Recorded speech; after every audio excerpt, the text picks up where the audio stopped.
My name is Najmanowicz, and I'm head of .NET practice in Cognified. And I'm going to try to make you excited about the Sitecore PowerShell Extensions, the module that we're building together with the community. That is basically an integration between Sitecore and PowerShell, just like the name says. It's a crash course. We're going to run through some of the features quickly and hopefully have some fun during the trip.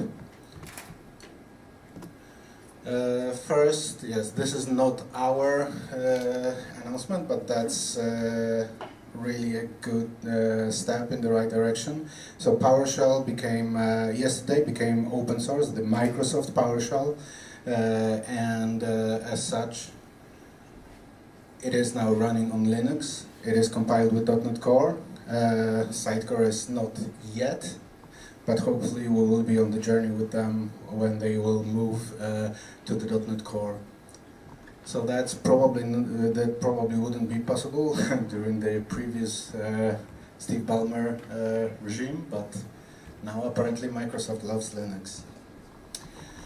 Right, so a little bit about the project. As you can see, there is a lot of people involved, and those people are from all around the globe. Mainly the development is happening through my and Mike West's effort. However, we have a large number of contributors, a large number of people who are writing blogs, who are providing documentation, who are committing code and examples and supporting the community. We have a fairly lively group on Sitecore Slack chat. Please join us. It's module-SPE, and we usually fairly quickly respond to all the questions from the community. If anyone is using module, everyone counts. So how to find the module, how to install the module, it is available from the marketplace. You can enter Sitecore PowerShell Extensions in the search, but if you will look at the bottom of the page, you will see that the module is right now on the list of the most recommended modules. It is the third most recommended and second most downloaded modules, something we are very proud of. Yeah, but why? Why would we do it? Basically, everything around this module is about speeding up the development and making the developer, the scripter, the hero for their clients, for their implementers, for their customers. So yes, you can automate everything Sitecore. You can provide rich user interfaces, like I will try to show you in a moment. And all that in just a few lines of code. You will see how much less code you need to write in the PowerShell module than you would write in C#. Without any server restarts, it is a scripting environment, it is not compiled, so you can deploy new scripts without any downtime on your servers. And having a really good right now experience in terms of debugging, in terms of writing with autocompletes and everything in the browser. It is the age of the browser. Everything is happening there. We need the development to also move to the web. So, yeah. You know, well, it's a Sitecore group, right? So pretty much everyone knows about Sitecore here. Who did any PowerShell work in the group? Maybe outside of Sitecore, not necessarily. Yeah, okay, a few bunch. Yeah. So let's just see what we can do in the environment and what it is about.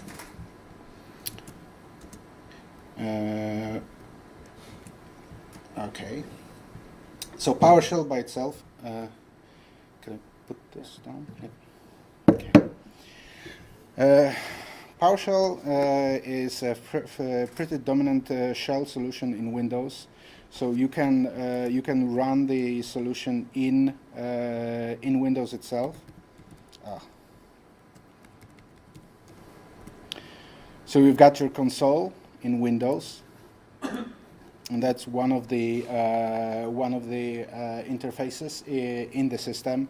So you can do pretty much anything that you could do in command. So you can do a dir, which you will see the elements that are on your drive. And you can, well, the benefit of PowerShell is that you're working with objects rather than with strings like you would do in Bash. So the you have access to much better, much richer API for your operations. Because you're not operating on and cutting and concatenating against a chunk of text, you can work with the object themselves. So you will see that if we do a dir, we can actually see, and GM means get member. You will see that what I'm working here with are not strings of text, but rather file info objects. And similarly, PowerShell Extensions offers you a console experience. If you go through the Sitecore menu or Start menu, you get a similar console. So you can do. You can also go into a C drive and change to the main folder and do a dir, and you will see that exactly the same thing is going to be shown in the Windows PowerShell. So, right, so we've got those same objects available. However, this is in the browser, so whenever you're working with the environment, you're working with the server environment in here. Whereas in Windows PowerShell, you are working with your local environment. In here, actually, it is the same. My server is my PC, so I'm seeing the same type of information. Another interface in Windows PowerShell is PowerShell ISE, and you can run it by opening the run command and typing the PowerShell space ISE. And in the Windows PowerShell ISE, you've got all the same functionality. You can also do, but it will allow you to run larger scripts rather than, it allows you to run scripts rather than single commands. Similarly, in Sitecore PowerShell ISE, we offer this environment. Through the Development Tools menu, you can run the PowerShell ISE. And you can do the very same thing. So I can do C to change to C drive, then CD to the root, and then do dir and execute this whole script to get the same results as in Windows ISE, since this is my laptop is my server environment. Now, the benefit of the PowerShell integration with Sitecore is that our environment is running within the Sitecore process, which means it has access to all the Sitecore APIs, which means it basically anything that you can do in C# on the back end, you can also do in here. So in PowerShell itself, there is the C drive, the D drive, and all the other. So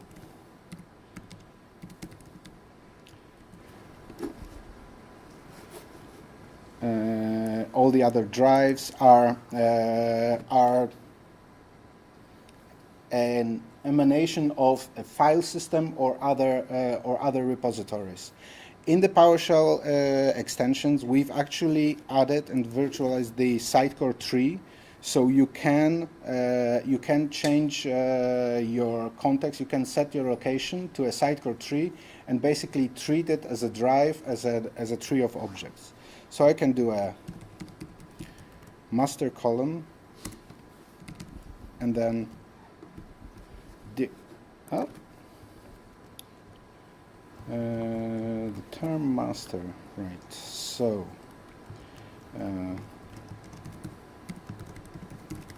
set location.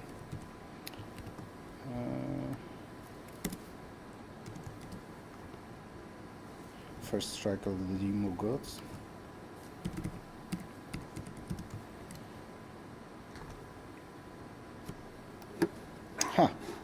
Right, okay. So I can do get item master, and I will see the Sitecore root item. So I can do dir, which is an equivalent to get child item, and I will see all the items that are children to the root. So basically, I've got an access to the Sitecore items just like they were, just like I have access to the files on my drive. I can do a gm, the get member, like I did on the file system, and you will see that what I'm actually getting here, instead of the file item, file info, is a Sitecore item itself. Now, how to utilize this? So let's just confirm that we have an access to everything in the SPE that we would through the Sitecore API. So let's get a master database and let's do something with that.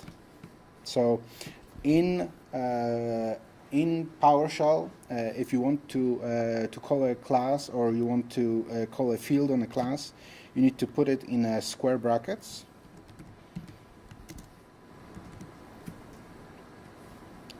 Yeah, and you can see that that I have an autocomplete available in here. I will get back to that in a moment.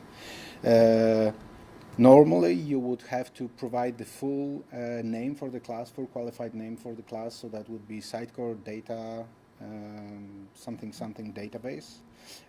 We have a number of aliases, or in PowerShell, those are called type accelerators, and the database is one of those.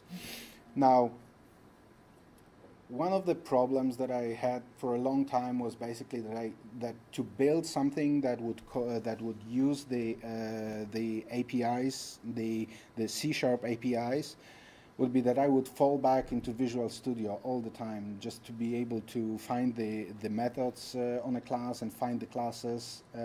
We have solved most of this in 4.0. It's not necessarily fully ideal. We don't have a fully lexical we're not parsing it lexically fully, but what you will see that the autocomplete is fairly complete in its functionality.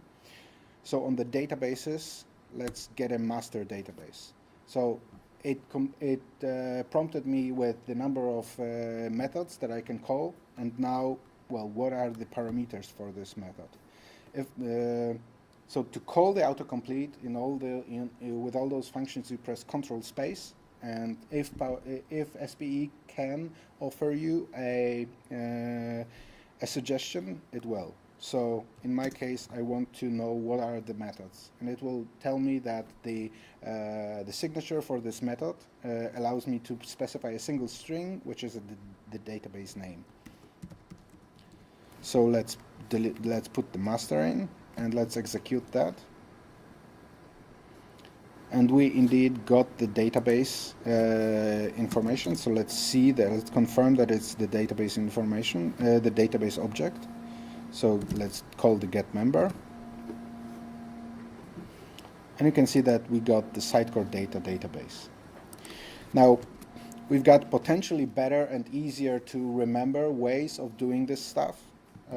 When you can use the PowerShell commandlets that we have provided, and one of those is the get database. So I don't necessarily need to remember all the commandlets, but I can start typing it, then press the control space, and while I provide the further the information to the system, I will get more refined results. So I can get the get database. I know that there is a commandlet like this in the system, but again, I don't know what the parameters are. So what can I do with this commandlet? For this, you can press the Control Enter, and we will provide you with the fully fledged PowerShell help. It is provided through the PowerShell help system, so you can export it. You can work with it like you would with the built-in commandlet. So the get item, which is a system commandlet, also gets its help provided for you. This is the help provided by Microsoft, but we're exposing it to help you writing your scripts. So in my commandlet, I don't know what parameters I want to specify. So I can see in the help that I can provide either an item or a name from which it will source the database. So again, I can do a dash and control space, and it will provide me with a full list of parameters that I can use for this commandlet. So I can do dash name, and again specifying master, and I'm getting a master database.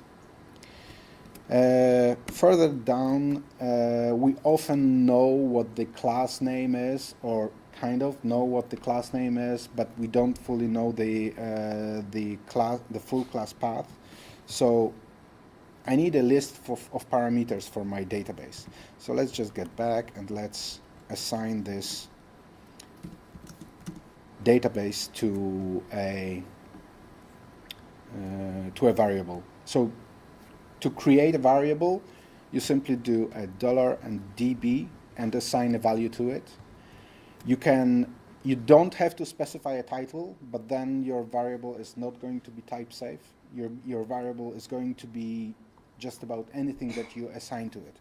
If you want to type your variable explicitly, you can specify that it is a database, that this variable is of type database, and this variable will not accept anything other than this. So if in the next line I will try to assign something like a string to it, PowerShell will complain that a system string cannot be assigned to a type database. Right? So let's work with the template manager. Let's get us a list of templates in the master database.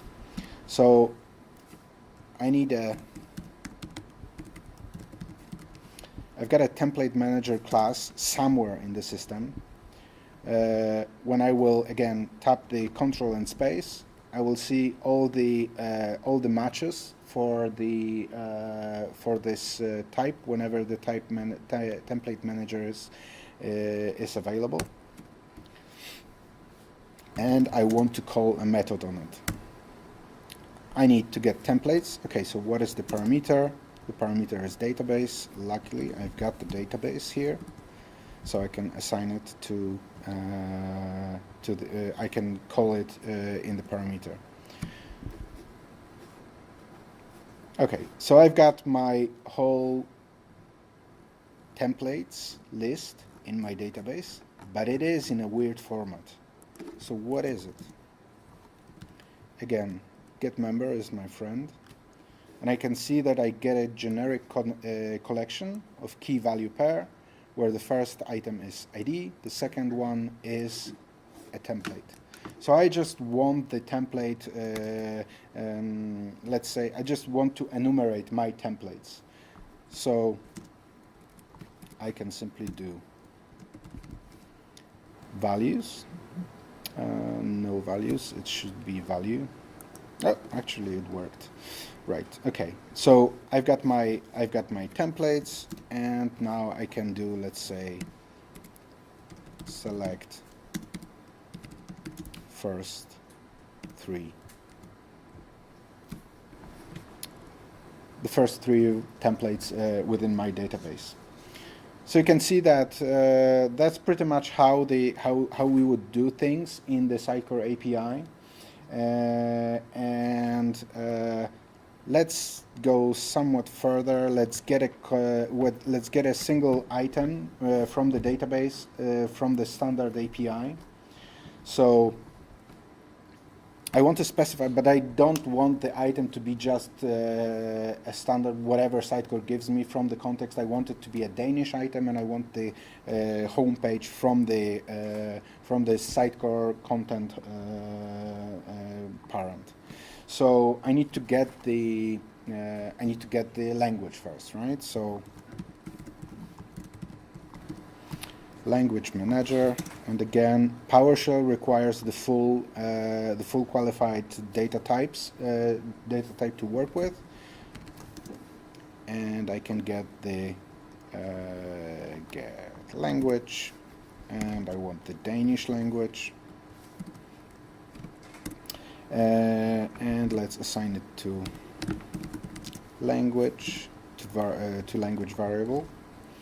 Then let's get this item from the database that we have above. So let's just make sure that this is a language.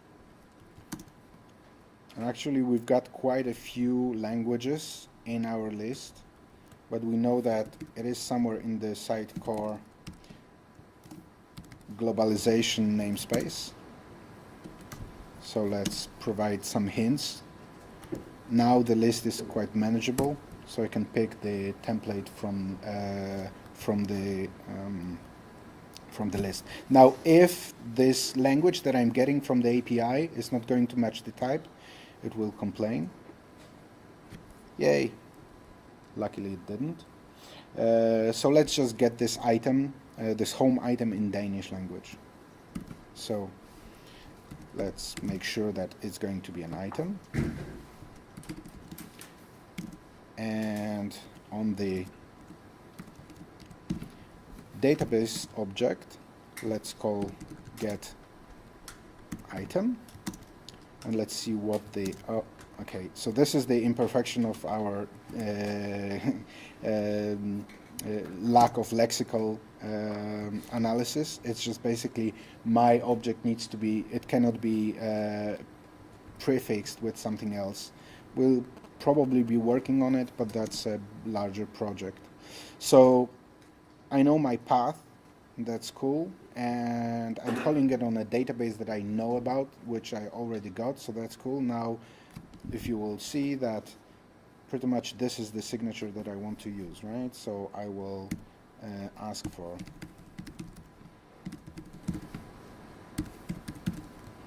Sitecore content home, and again, if we know the variable, SPE will also it will also allow you to have this auto-completed. And let's see. So that executes, and we've got those three variables. Now on this item, this is just a standard item, so it will have what fields? Title. It probably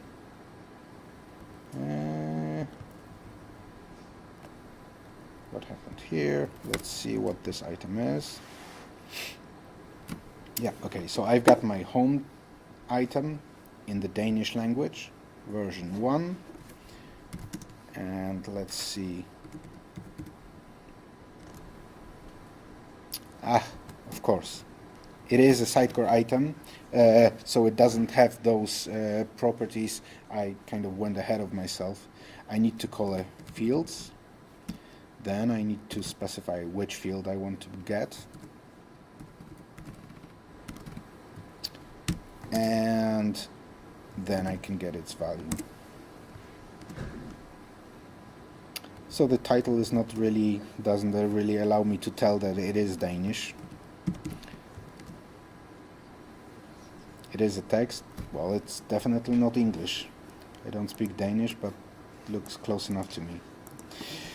Right, now, if we wanted to modify this value to something different, right, what we have to do? In a standard Sitecore way, we need to do a editing, right, and begin edit, and we need to assign a new value.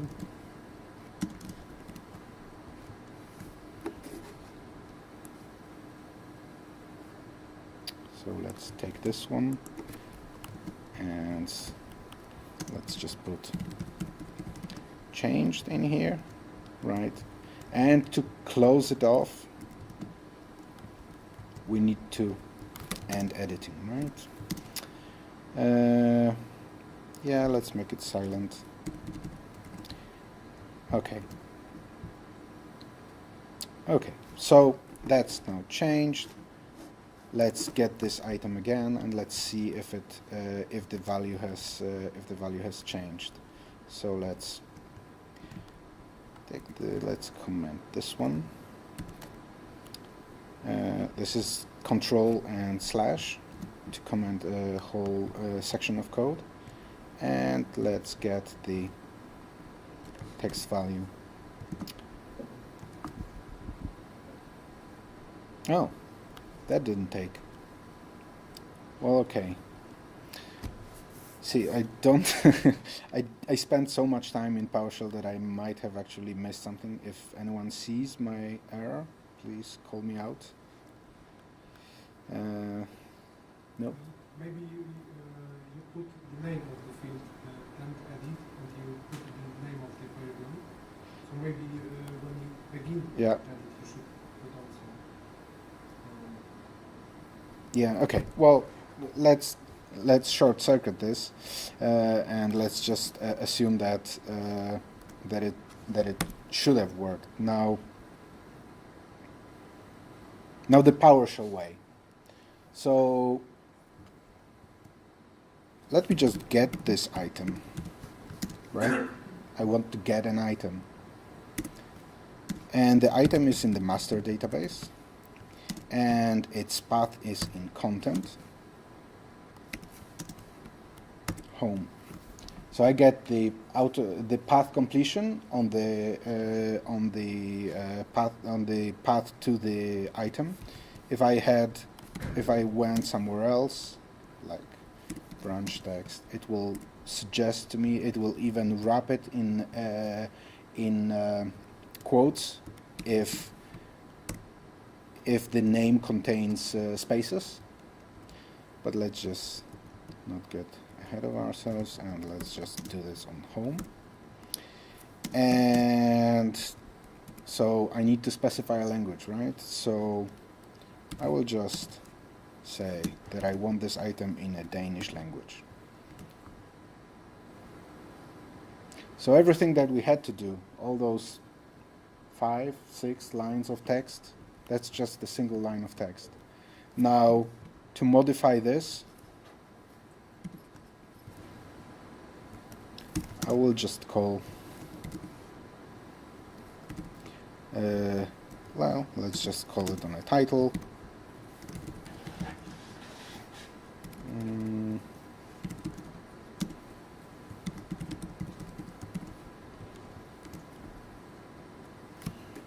And let's check this. So let's go into the tree, and sorry, brain freeze. Danish. Contrary to my API, it worked.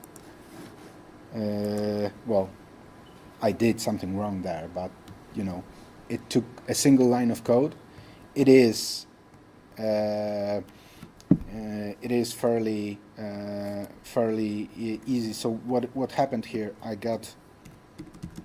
Let's just go to the variables. What I basically did is I got an item, and then on the field, which contrary to the API way, I actually, when I get it from the PowerShell standard way, like get item, get child items, new item, rename item, or whichever PowerShell commandlet, they will be wrapped in a way that all the fields that are on the item itself will be exposed as properties on this item. Those are additional script properties that I can assign to. Much easier to modify code, much easier to do it in bulk way. I can basically say get child item and do this in -recurse, and I can do this operation on a whole tree down, potentially filtering it, but then you know, in an automated way on a large scale scenario. So you can see that the operations like bulk changes, like changes at all, and allow you can do those without any compilation, without any restarts. You can modify the Sitecore items, and they are easily exposed to you. Now let's go into some more sophisticated scenario, and we're kind of switching from 101 mode into 301 mode, because I'm going to suddenly hit you with a or maybe not. Let's just go into debugging, and let's just see that you can see and test your scripts easily before we go into the more elaborate examples. So in the ISE in 4.0 we've introduced the debugging mode, where you can, just like in Visual Studio, put a breakpoint in your script, and if you run your script in debug, it will stop on this breakpoint. You can hover over a variable and you will see the variable type, you will see its main properties, and you will see those properties value, whether they have been initialized or not, and you will be able to progress with your script and step into, step over, and generally debug it like you would in Visual Studio.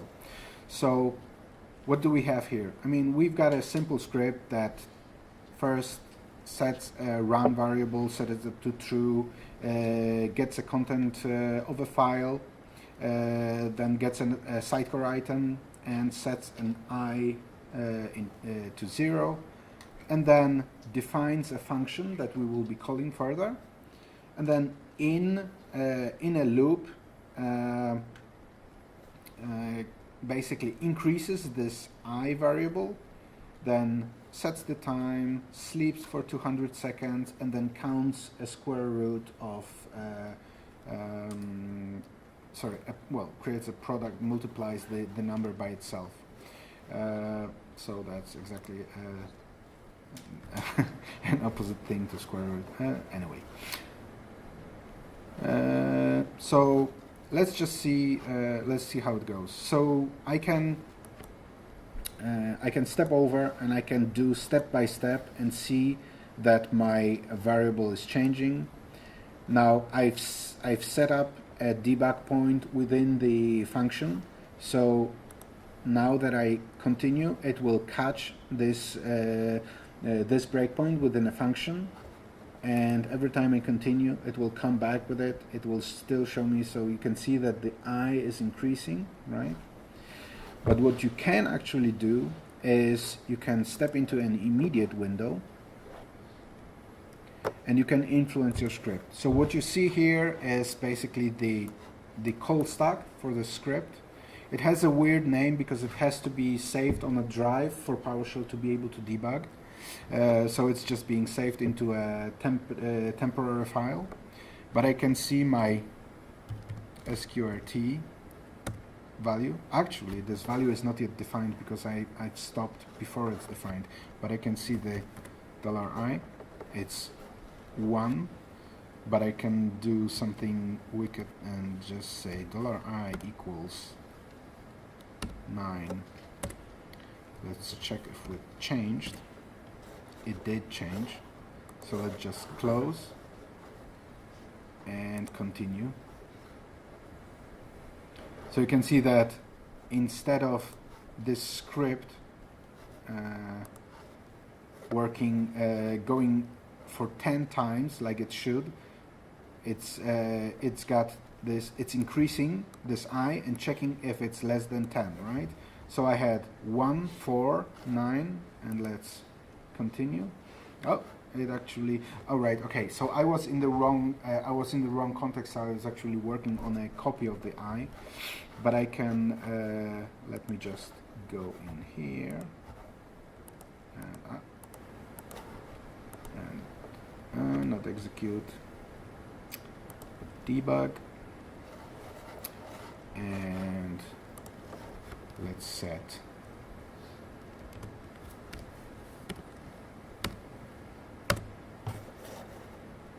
let's continue.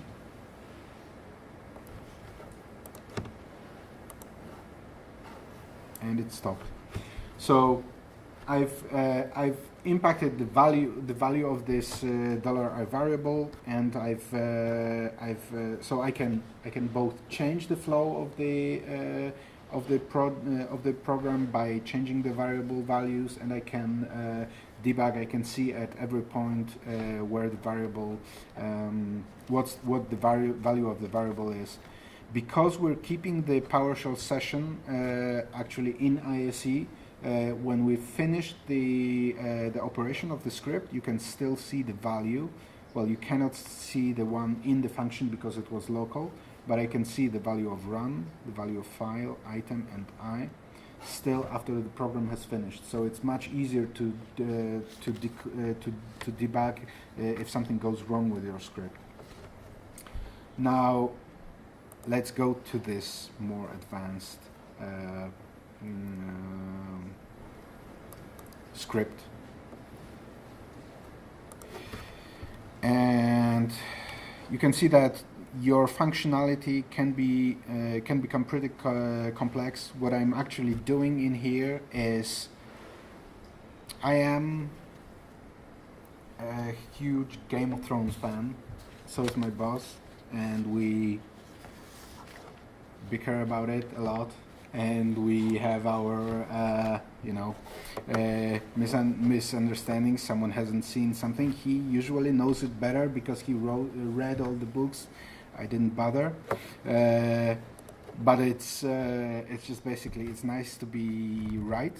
So I've imported a Game of Thrones database. Who of you are Game of Thrones fans as well? Yay! I'm among my people. Right. So,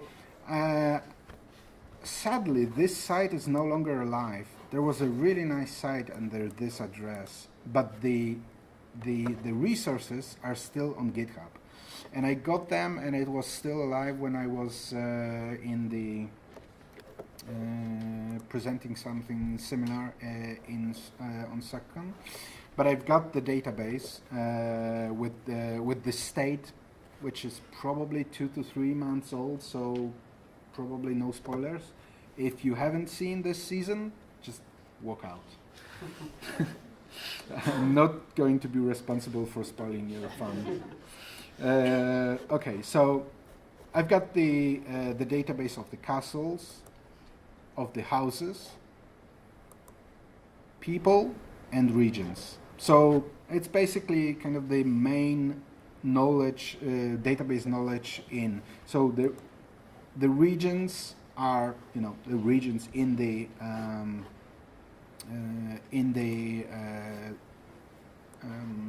books. The castles are, well, basically buildings and the properties. Houses are families. So we got Stark, probably everyone's favorite family, definitely mine. We've got Baratheons, and Lannisters, you know, the bastards, everyone, you know, all those fun elements. And then we've got people, and people can be well, people are described by their person ID, by their first name, last name, which house they belong to, and the houses have IDs, and I need to, you know, merge this with this information in Sitecore to create the links, so that we know, you know, we create real links in the Sitecore tree. People also have titles and status. Sometimes it's deceased, sometimes it's, you know, well, it's alive, deceased, and I call it's complicated, because sometimes we just don't know what happened with the person yet. The actor, the bio for the character, and that's pretty much it. In general, it's a fairly comprehensive description of the world, and we're going to import it into Sitecore. So I've gone ahead and, oh, fun. The demo got strike.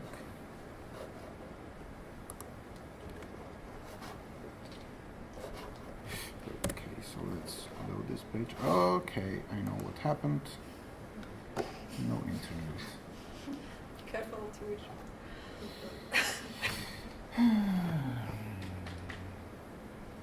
Ale coś się stało, nie ma tej sieci?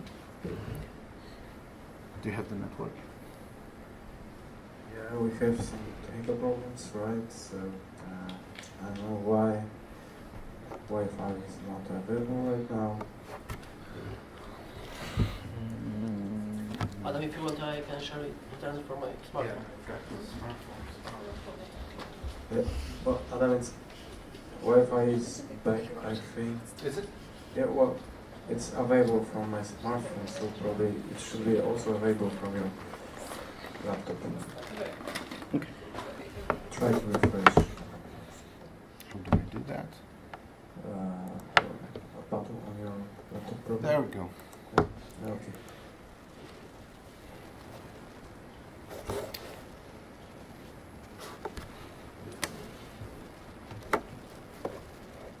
It's loading. Awesome.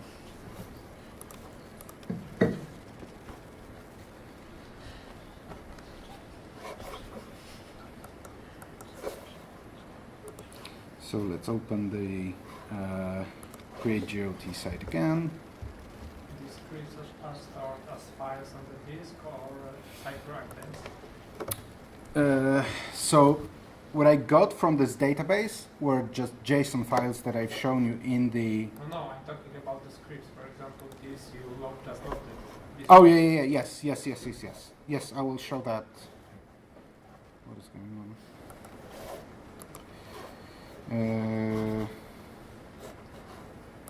Are you kidding me?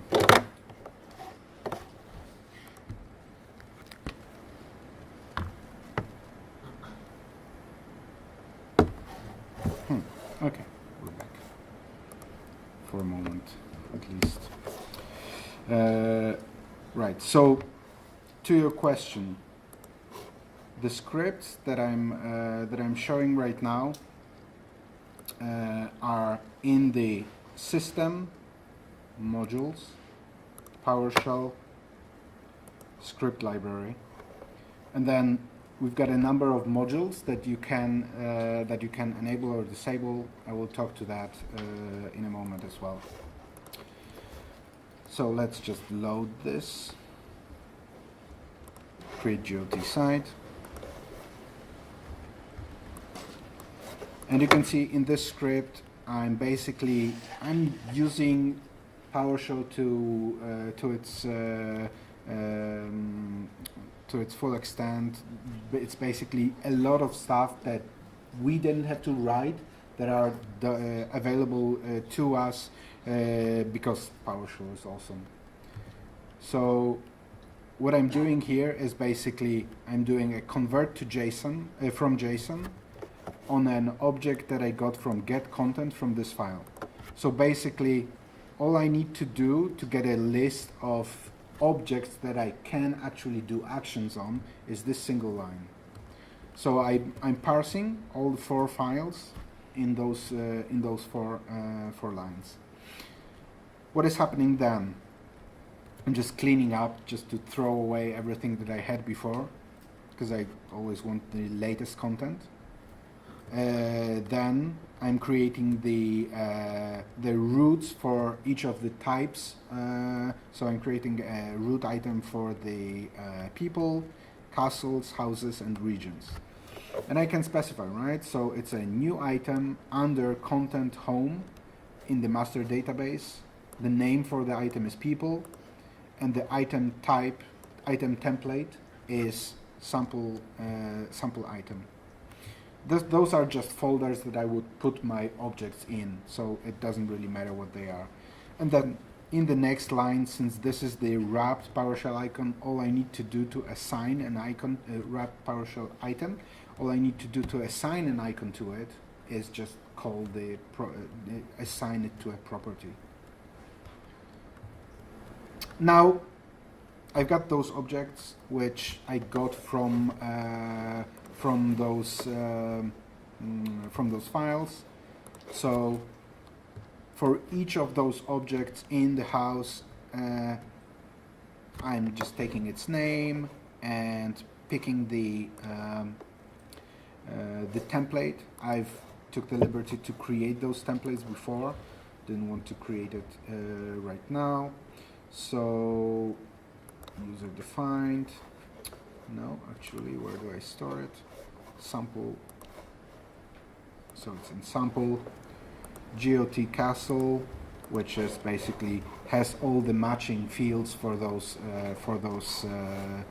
objects, right? So my castle, it will have a primary house that owns it, previous house, and you see that it also kind of configures those items in a way that I can point to houses, and it's a drop link. So it's a primary house since it's a single house that can own it. Then previous houses, multiple houses could own this castle before, right? And the region in which this castle resides. Similarly with characters, the first name, last name is alive, then a live status. This is the funny thing, because sometimes it's complicated. When I was writing it, first, Sansa was just about to jump from the wall, and in the database they didn't have any information whether she's alive or dead. And yeah, just is alive, which is a checkbox, just wouldn't cut it. The houses that they are in, and who played this character. Right, so we've got those mappings in. Then for a character, I need to import the houses first, because houses are kind of central element, because people belong to houses, regions, castles are owned by houses. So I need to create the houses first, and then based on this, when I'm actually creating the person, I can get the houses field and from the file, and assign the house to the person. And it's really, I mean, all of this information, it's a 100-line script that would be a fairly complex thing to write. Otherwise, it's aided by the witchcraft of PowerShell. Let's just execute this, and let me just show you that this was empty. The home is empty still. Now that I refresh it, no, it's still creating. Or it crashed. No, it's still creating. Right, there's quite a few characters. Then assigning members to houses, creating regions, creating castles.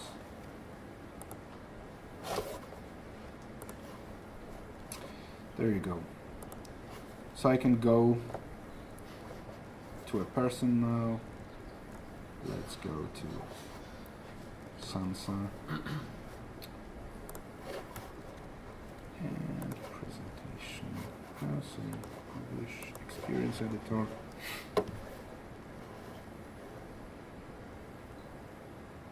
Right, okay, so I went one step further, which I skipped describing. It's just I'm also pulling the images for the characters into the media library, but it basically creates the pages for all the characters and all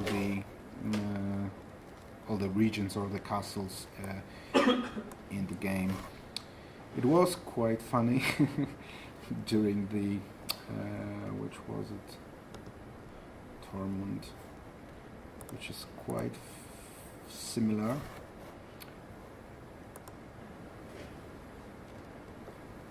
To Cam? No? Okay, well, you need to check the Camfiggy, the unicorn author picture on Twitter. I mean, yeah, okay. that's Cam. Okay, anyway. So what can we do with this? And kick me out if I don't have or if my time is ending, because I can talk about it the whole night. Okay, so let's just query this data. Let's see what we can learn from this now that we have it imported, right? So. The last example? Last example, okay. Well, okay, so we won't do some more advanced reporting, but I want you to see just some of the stuff that we can do with it. So, in here, what I'm doing in this short sample is basically I'm getting from all the from my my tree. I traverse it all. So I'm doing get children on my content home and recurse, which means get the children and the children's children and so on. Then I'm taking the I'm putting the filter on it where object, which is basically checking and only passing through the pipeline because those objects are moving through the pipeline of the commands. I'm getting the where object filter and I'm checking for where the template name is like character. So if it's a GOT character, then it will pass. The other templates will not pass to the next step, where I'm basically having a format table and the value of the is alive. So you can see that there's quite a few alive people. I mean, the GRR Mr. Martin is known for killing his characters. So let's just see. Right, okay, so let's just, but this is not something that I can, share with my boss. So I want to show him something that, he can actually see and probably, attach the image of this character to the report. So, right, okay, so that didn't help. That's just an image, but instead of format table, I can do show list view, and magically I got my people in the report, so I can filter them. Now let's just add. Actually, I'm not going to see house here because it's just a reference, but I can enlarge the image.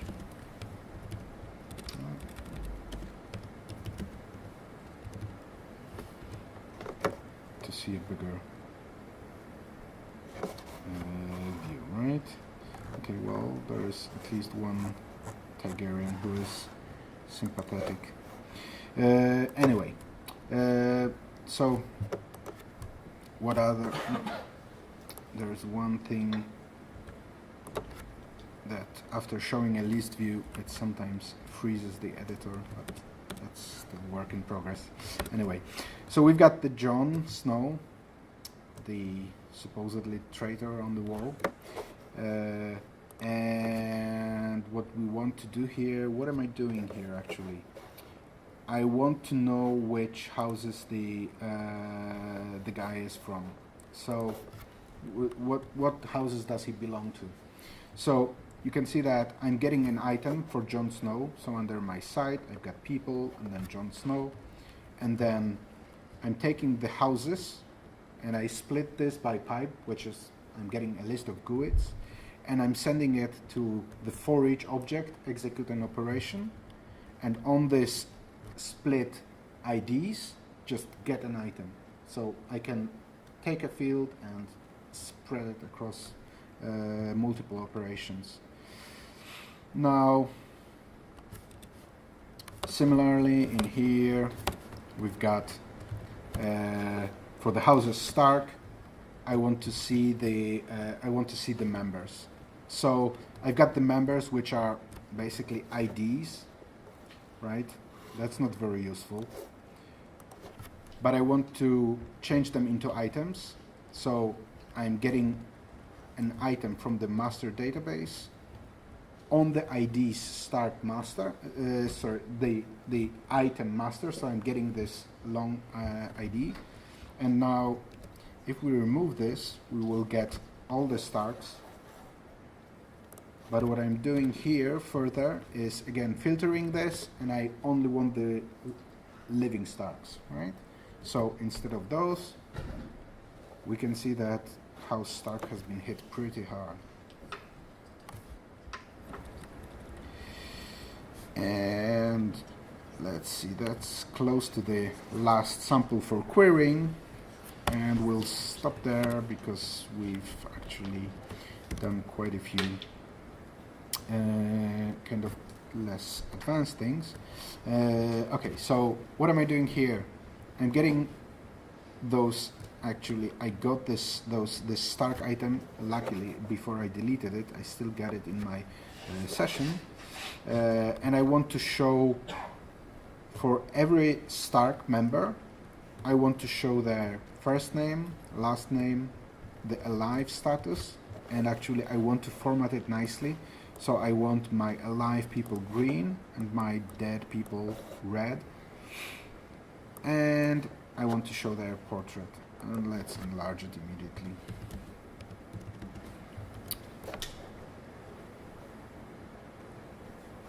So here are my Starks. That's actually a lie. Oh, right, okay. That was the moment where Jon Snow was stabbed, but we didn't know that he was revived. By the witch. Okay. Yeah, well, it's a fantasy world. Okay, and the last one was basically, okay, so it feels like George is pretty murderous, so let's see how murderous he is. So what we're doing here is we're actually querying the item differently. Right now we're using the Sitecore index, and for this you're going to be calling a find item with a dash index parameter with the name of the index, so that is going to be a Sitecore master index, and then criteria can be specified in a number of ways. There is a where parameters through the dynamic link methods, but the simpler thing is just basically calling a criteria. And if you press the Control Enter, you will see that we've got those documented, so you can copy it from there. And we've got the filter is descendant of the home item, and is alive must equal to 1. Right, in here for the killed, I wanted them to be, invert this condition to be inverted, and in here we're actually where this field is not something that we can filter on. I also had to add another filter that this is the GOT character. Now, Who wants to make a bet? More killed or alive? Killed. Yeah. Actually, he's not as bad as we make him, because he killed 36 of his main characters and spared 50. So, quite a few alive. Right, okay, so really quickly, those, so this is fun for us, you know, nerds just playing, but then we need to show those reports to the boss. We need to show them, you know, to someone who will make an action on it. So in PowerShell, we've got this concept of modules, and we've got a concept of integration points, and we've got a number of those. When you're creating a new module, and the module is this, you've seen this list, and one of those was the, let me just go there. You probably don't remember, right? So those are the modules.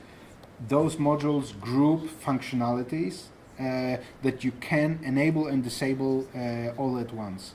So you can, if you write a whole module, and it will have all the integration points defined in it, and integration points are basically just folders that are named specifically. And those integration points will basically cause something to be enabled or disabled in the Sitecore API just by the fact that the Sitecore module, that the SPE module is enabled. So in my SUG module, I've got a toolbox item for house status, since my module is enabled, and you can see that by the fact that the icon is not crossed. I can see my house status in here, and I can call this this module, so I can get a status for a particular house. So I can say, okay, well, I want to see what's the, let's check Lannisters. Right, okay. So I can see, right, what's the, was she actually a Lannister? Oh, what did she? I don't know. Yeah, I don't remember if she married Joffrey ultimately or not. No, he was killed during the wedding, right? So that's actually a lie. Yeah, but it's and she's not deceased. So this database is kind of, you know, it's skewed, but still fairly accurate in most cases. But anyway, you can, yes, I digress. Since we've got those modules that we can enable and disable, and in here you've seen me in the toolbox checking the, you've seen the, what was I saying? The fact that it's there, that the item was there in the toolbox, the script was there. Right, I'm doing it on the right or wrong item. Okay, so let's check the.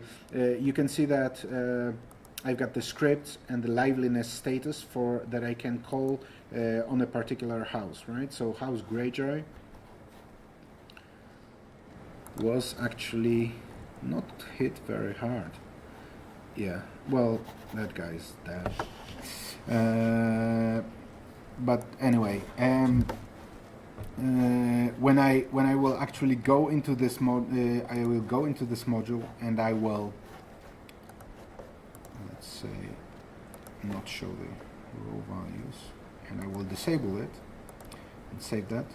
You can see that the icon is now showing it being crossed. The house status disappeared, and when I check on the liveliness, scripts, the liveliness status is not here, right? So I can take the whole GOT functionality and turn it off in one quick sweep.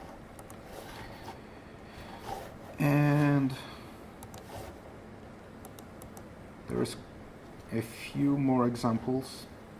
I promised you to show you the web API in the description, so I'm just going to finish with that.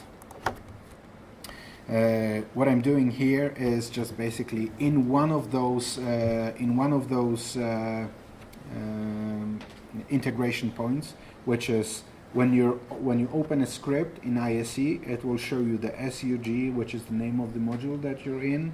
Then the folders are going to be the integration points, and then the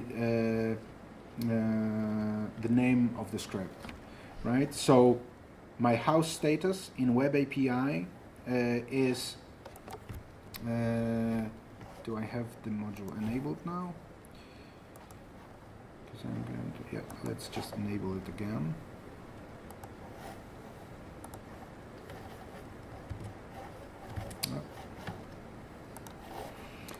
And what I'm doing in this is I default to the house start, then I create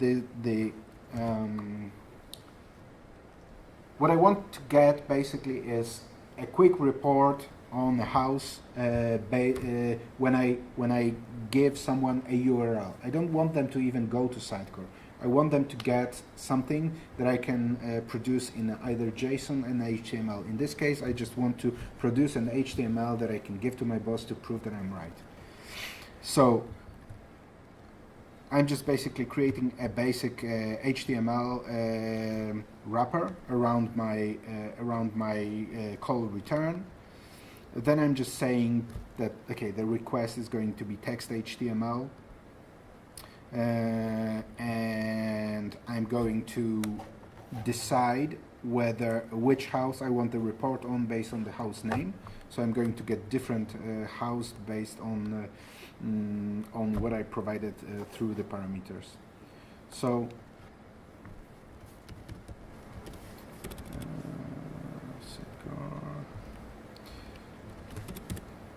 house status. I set the default to start. So let's see if this will work. Okay, so I've got the house start with their status, and then you can see that this was set up this way because, well, basically I'm saying if you didn't provide anything, just default to house start. But then for all those variables, I can actually override them through the parameters. So I can say house name Lannister and get a report on the Lannister house. So I can and the fact that I've returned HTML is just because I've spit out HTML. I can just as well return JSON or I can return CSV, XML, or anything. So you can do pretty smart, quick web APIs with this. I wouldn't necessarily put it on production, but for POCs, it's quite a handy tool. And I'm going to stop there because we'll probably run out of time. Thank you for listening. Okay, thank you. Maybe someone has any questions or not? Are there any problems with, for example, PowerShell elevated Just permissions? wait a second, I will give you a mic Okay. again.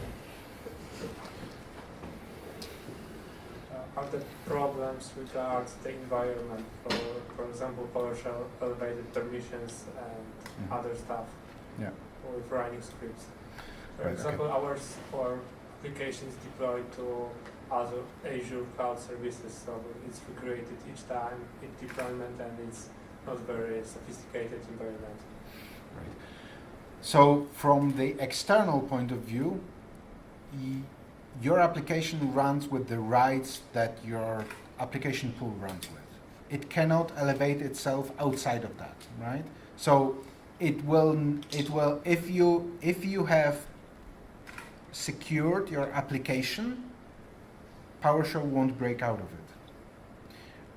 Obviously, you're giving someone a way to deploy code without without IT potentially involvement. So by default, we're giving the access through the roles only to the group of people who are either Sitecore administrators or I think it's Sitecore developers role.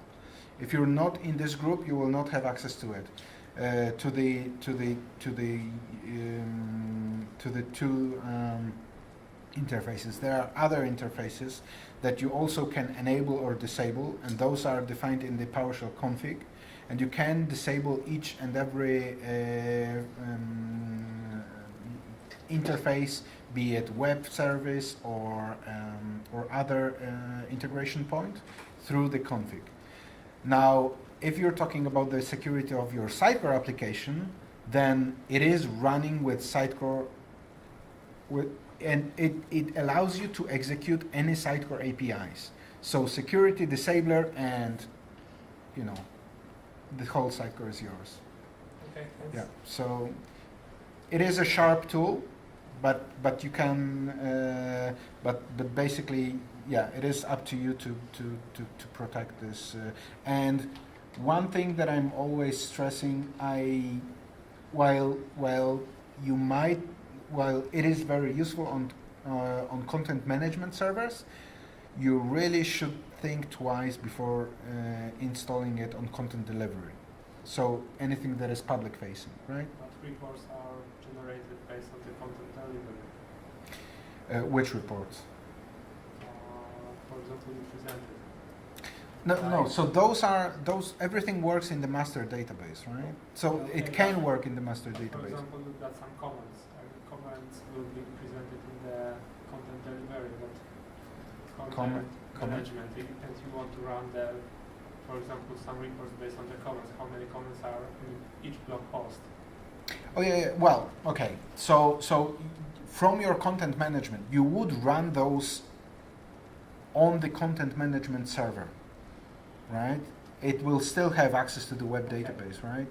But you will not deploy the code and the binaries for the PowerShell on content delivery. Yeah, it doesn't. It can have access to it, but it, your interface shouldn't be facing open internet, right? Okay, so good. Thank you, Adam. Thank It was you. great. It was impressive, right? So, applause. Okay, so it took 3 hours, right, and we are finished. Thank you once again for being here with us. I hope that we'll meet at this brewery, right? So if you want to go with us, just stay here for the next minutes, right? And we'll go there. Yeah. So thanks again. Thank you.